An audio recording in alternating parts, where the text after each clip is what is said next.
चलो देखो भाई, हम लोग यहाँ पे है ना मिल्की बार के बड़े फैन हैं, ये देखो। तो जिसको मिल्की बार पसंद है भाई बताना ज़रूर कमेंट में कि किसको मिल्की बार पसंद है, क्योंकि हमारे यहाँ तो बहुत पसंद, ये पूरा डब्बा डब्बा डब्बा रखा रहता है हमारे यहाँ।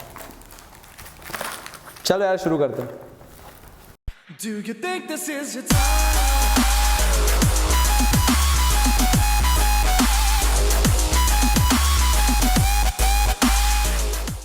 तो चलिए आज और क्या सप्लाई के बारे में हम पढ़ने वाले हैं। हमने सप्लाई को दो पार्ट में ब्रेक इसलिए किया क्योंकि हमें मालूम है आगे हमारे पास इकोनॉमिक्स के डेज बच रहे हैं और हम चाहते हैं कि सारे चैप्टर को पूरा प्रॉपर टाइम दिया जाए। और हम ये भी नहीं चाहते, क्योंकि यार आप YouTube पे ज़्यादा टाइम तक बैठे ना रहो ना, समझ रहे हो ना, तो इसलिए हम 20 से 25 मिनट का वीडियो आपके पास लेके आते हैं, ताकि आप अगर दिन भर के गैप के बाद 20 से 25 मिनट हमें दे भी रहे हो तो it is not a big problem. तो चलिए शुरू करते हैं। सबसे पहले हम पढ़ेंगे movement along the supply curve. अब यार ये मूवमेंट क्या कहता है, देखना, movement along the supply curve ये बताता है कि ये सप्लाई कर्व मूव नहीं होगा, यानी इन द सेंस मैं बता रहा हूं सप्लाई कर्व मूव नहीं कह के मैं ये बोलता हूं सप्लाई कर्व शिफ्ट नहीं होगा, सप्लाई कर्व अपनी प्लेस पे स्टिक है।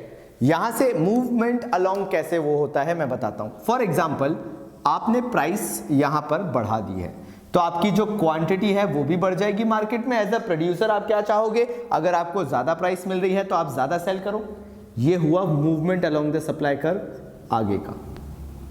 दूसरी चीज क्या हो सकती है, अगर मार्केट में आप प्राइस कम करोगे, ये प्राइस में ड्रॉप आया तो आपकी क्वांटिटी सप्लाइड में भी क्या हो गया, ड्रॉप आ गया। देखो movement along the supply curve, यानी सप्लाई कर्व में मूवमेंट जो है वो लेफ्टवर्ड हो गया, या तो अपवर्ड होता है या डाउनवर्ड होता है या राइटवर्ड होता है या लेफ्टवर्ड होता है, अब तुम उसे जो भी बुलाओ। लेकिन ये मूवमेंट क्यों कहलाया, because there is no shift in the supply curve.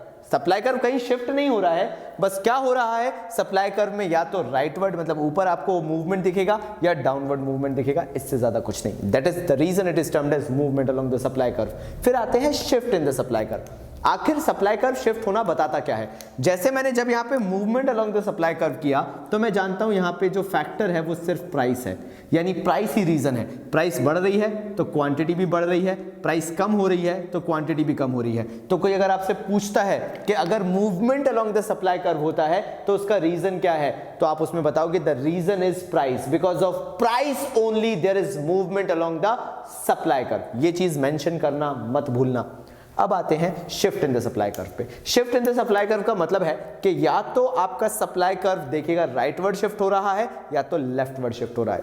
अब अगर आप देखें तो मैं तीनों केसेस में प्राइस को कंसिस्टेंट ले सकता हूं। जहां तक तीनों सप्लाई कर्व है मैं तीनों केसेस में प्राइस जो है उसको कांस्टेंट ले सकता हूं, और उसके बाद भी there is a shift in the quantity that is being provided in the market। जो सप्लाई है वो मार्केट में जो प्रोवाइड कराई जा रही है या जो भी मार्केट में सप्लाई हो रहा है, there is a shift although the price is same। तो प्राइस को फैक्टर ना लेते हुए भी ऐसे काफी और सारे फैक्टर्स होते हैं, क्योंकि price can not be the factor, so there can be so many other factors that can be the reason जिसके कारण सप्लाई कर्व में आप ये शिफ्ट देखते हो। याद रखना, अगर डाउनवर्ड शिफ्ट है तो that is increase in supply, अगर यहां पे अपवर्ड शिफ्ट है सप्लाई कर्व का तो that is decrease in supply. और गलती इसी में करते हो जो मैं बता देता हूं, आप जब सप्लाई कर्व को नीचे देखोगे तो आपको लगेगा डिक्रीज इन सप्लाई, मेंटालिटी है ना वो जो थोड़ा सा थिंकिंग प्रोसेस है उसके अंदर। लेकिन ये याद रखना, जब सप्लाई कर्व डाउनवर्ड जाता है राइटवर्ड शिफ्ट होता है, राइटवर्ड शिफ्ट है तो वो जो है क्वांटिटी उसमें इंक्रीज दिखेगा, अगर लेफ्टवर्ड शिफ्ट है तो उसमें डिक्रीज दिखेगा आपको सप्लाई जो मार्केट में की जा रही है उसमें। तो आपके दिमाग में आया कि सर ठीक है, शिफ्ट इन सप्लाई कर्व जो होता है वो फैक्टर्स अदर देन प्राइस के कारण होता है। सर एक्चुअल में बताइए भी तो वो फैक्टर्स अदर देन प्राइस क्या हैं? ये रहे वो फैक्टर्स जो कि कहलाते हैं अदर देन प्राइस। इनके बिहेवियरल चेंज के कारण भी जो सप्लाई कर्व है उसमें चेंज आता है, जिसको हम नाम देते हैं शिफ्ट इन सप्लाई कर्व। चलिए पहले कुछ वो ट्रेंड देख लेते हैं जिसके थ्रू सप्लाई कर्व में एक स्पेसिफिक चेंज आता है।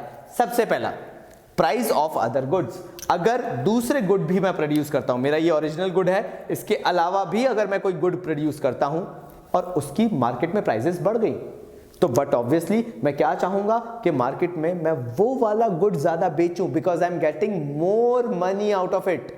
तो मैं ये जो ओरिजिनल गुड है इसकी सप्लाई को क्या कर दूंगा, कम, क्योंकि मुझे दूसरे गुड से ज्यादा फायदा मिल रहा है। तो यहां पे मैंने क्या करा, सप्लाई को कम करके दिखाया। देखना कैसे, जो प्राइस है वो सेम है लेकिन जो क्वांटिटी है वो कम हो गई है।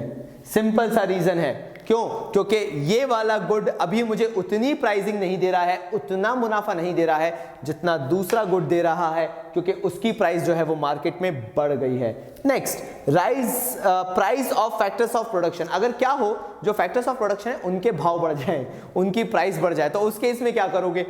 उस केस में भी मैं अपने प्रोडक्शन को कम करूंगा। What is the reason? क्योंकि मुझे अभी मेरे फैक्टर्स ऑफ प्रोडक्शन महंगे पड़ रहे हैं और मैं नहीं चाहता कि मैं ज्यादा कॉस्ट इनकर करूं, तो मैं क्या करूंगा, अपनी सप्लाई को लिमिटेड कर लूंगा, सप्लाई को रिस्ट्रिक्ट कर लूंगा। इसलिए इस टाइम पे भी मेरा जो शिफ्ट होगा वो लेफ्टवर्ड शिफ्ट कहलाएगा सप्लाई कर्व का, जो ये बताएगा कि ऑल्दो मेरे को प्राइस मार्केट में सेम मिल रही है, फिर भी मैंने सप्लाई को कम कर दिया है just because of one reason, because मेरी कॉस्ट बढ़ गई है, because of the factors of production, उसकी प्राइस में राइज आया है। Next, state of technology. अगर मेरी जो टेक्नोलॉजी मैं यूज कर रहा हूं वो डाउनग्रेड हो जाए, किसी भी तरीके से डाउनग्रेड हो जाए, तो उससे क्या होगा, मेरे वर्किंग पे इंपैक्ट पड़ेगा और मार्केट में जो मैं सप्लाई कर रहा था क्वालिटी ऑफ गुड्स, वो सप्लाई रुक जाएगी। इसलिए तो सप्लाई क्या होगी, शॉर्ट हो जाएगी, फॉल हो जाएगी। और यहां पे वो चीज वही बता रहा है फिर से कि लेफ्टवर्ड शिफ्ट ऑफ सप्लाई कर, विच शोज कि हमारी जो सप्लाई है वो कंपैरेटिवली अब कम हो जाएगी। फाइनली, अगर टैक्सेस बढ़ा दिया जाए तो क्या होगा? अगर आप टैक्सेस बढ़ा देते हो तो ऑब्वियसली जो हमारे प्रोड्यूसर्स हैं उनको ज्यादा पैसा पे करना पड़ेगा इस taxes, and at that moment they will be wanting कि हम कम से कम क्या करें, मार्केट में सप्लाई करें, सो दैट हमें टैक्सेस कम देने पड़े। इसलिए सप्लाई अगेन लेफ्टवर्ड शिफ्ट होगा और ये शो करेगा कि मार्केट में प्रोड्यूसर्स कम सप्लाई कर रहे हैं, शिफ्ट आया है, although they are getting the same price from the market. ठीक है, समझ में आ गया? चलो दूसरा शिफ्ट देखते हैं कि यार ये राइटवर्ड शिफ्ट कब होता है, मतलब ये क्वांटिटी इंक्रीज कब होती है। देखो, इन सबको उल्टा कर दो।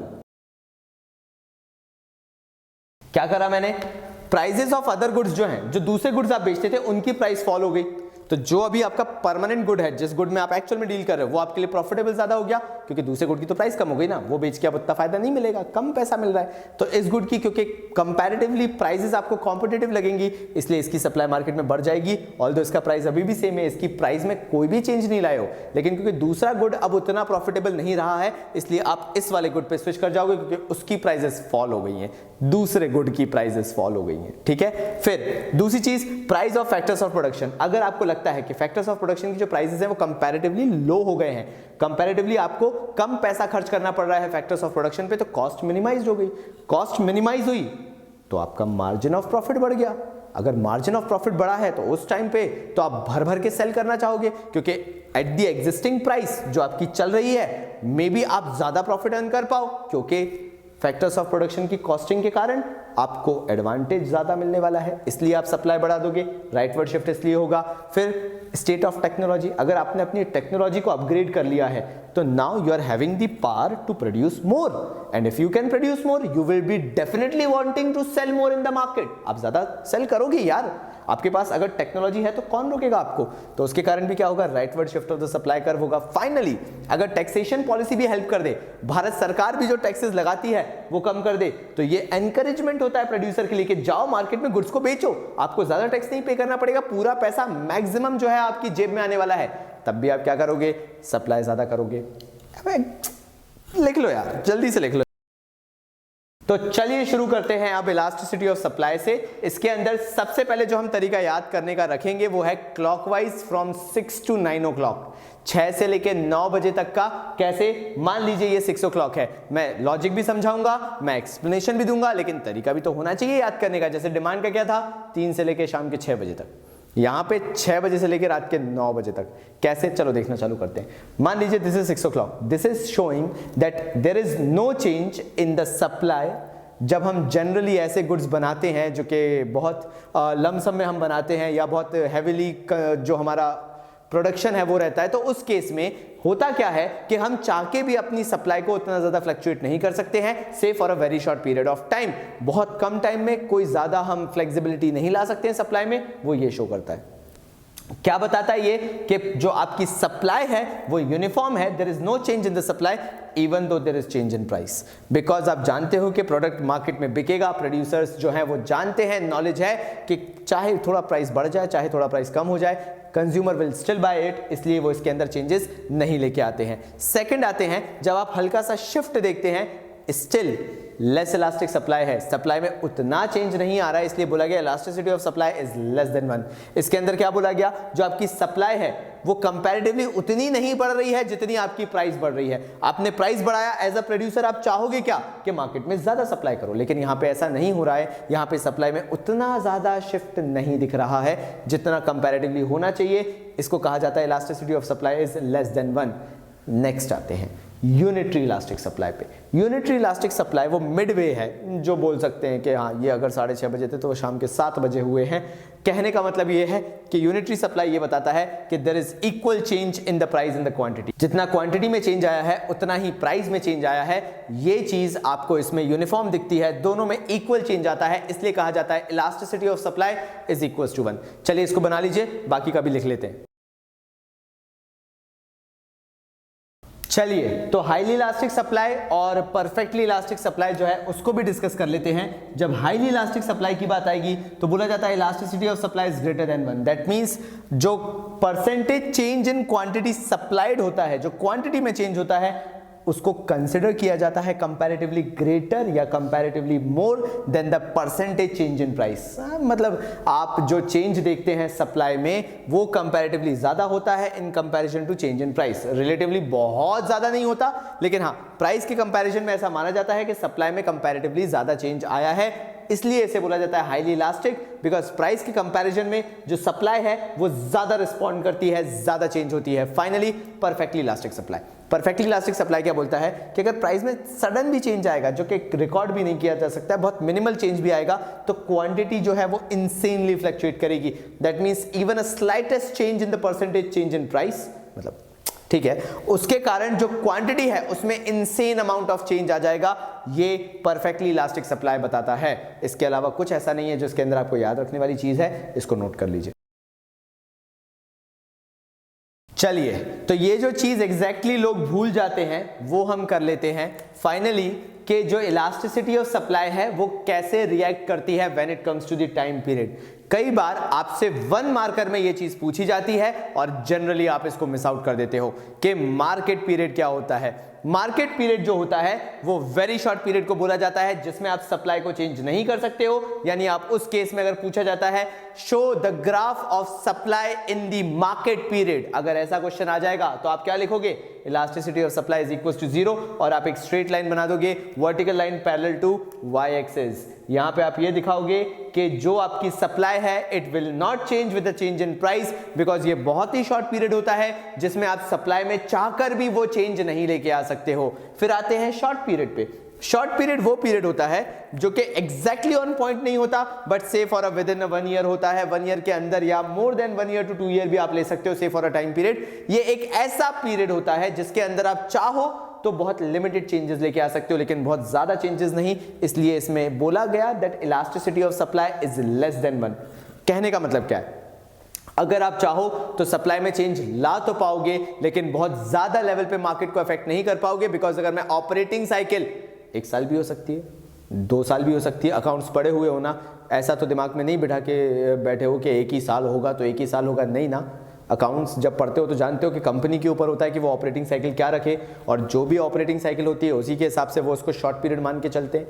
तो अगर ऐसा आपको मालूम है तो से for a period of 1 year अगर मैं मान लूँ, 2 ईयर्स में मान लूँ, जो भी मेरी ऑपरेटिंग साइकिल है उस टाइम में मैं सिर्फ वेरिएबल फैक्टर्स में चेंजेस ला सकता हूं। अगर मुझे प्रोडक्शन को इंक्रीज करना भी है, मैं अपने फिक्स्ड फैक्टर्स में चेंजेस नहीं लेके आ सकता हूं, जिसके कारण मैं चाहूंगा भी तो मेरा प्रोडक्शन उस लेवल पे मैं इंक्रीज नहीं कर पाऊंगा, बहुत लिमिटेड लेवल पे कर पाऊंगा।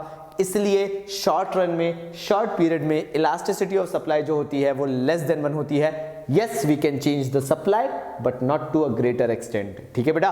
फाइनली जो लॉन्ग पीरियड है उसके अंदर जो इलास्टिसिटी ऑफ सप्लाई होता है वो हो जाता है ग्रेटर देन 1। इसका मतलब ये है कि if you want you can change the supply to any level because you are in the long run. In the long run all factors of production are variable factors. कोई fix है नहीं, machinery हो जाएगी change, plant हो जाएगा change, building नहीं खड़ी हो जाएगी भाई। इसके साथ साथ क्या है, सप्लाई आप जैसे चाहो वैसे चेंज कर दो। लेबर और लगाना है, लेबर और लग जाएगा, उसके साथ मशीन और लगानी वो भी लग जाएगा।